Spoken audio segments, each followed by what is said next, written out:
तो आज की इस वीडियो में हम आप सभी को दिखाने जा रहे हैं सोशल मीडिया पे वायरल होने वाला वीडियो। जी हाँ, हम आप सभी को दिखाने जा रहे हैं कि अक्षरा सिंह का वो वीडियो जिसमें अक्षरा सिंह की मां अक्षरा सिंह की पिटाई करते हुए नज़र आ रही है। तो चलिए बिना देरी के हम आप सभी को भी वो वीडियो दिखा देते हैं जिसमें अक्षरा सिंह की जोरदार पिटाई हो गई। तो वीडियो में आगे बढ़े और आप सभी को वो वीडियो दिखाएं उससे पहले वीडियो को लाइक, सब्सक्राइब और शेयर करना ना भूलें।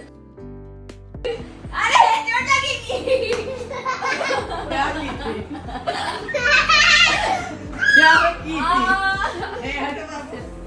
अरे नहीं, क्या की थी? और होगा? दोबारा होगा? अरे चोट लगी थी। क्या की थी? क्या की थी? हटो बाबू। अरे नहीं, क्या की थी? और होगा? दोबारा होगा? तो आप सभी को अक्षरा सिंह और उनकी मम्मी का ये वीडियो देखकर कैसा लगा हमें नीचे कमेंट बॉक्स में ज़रूर बताएं। और वीडियो अच्छा लगा हो तो वीडियो को लाइक कर ले, चैनल को सब्सक्राइब कर ले और वीडियो देखने के बाद इसे शेयर करना ना भूले।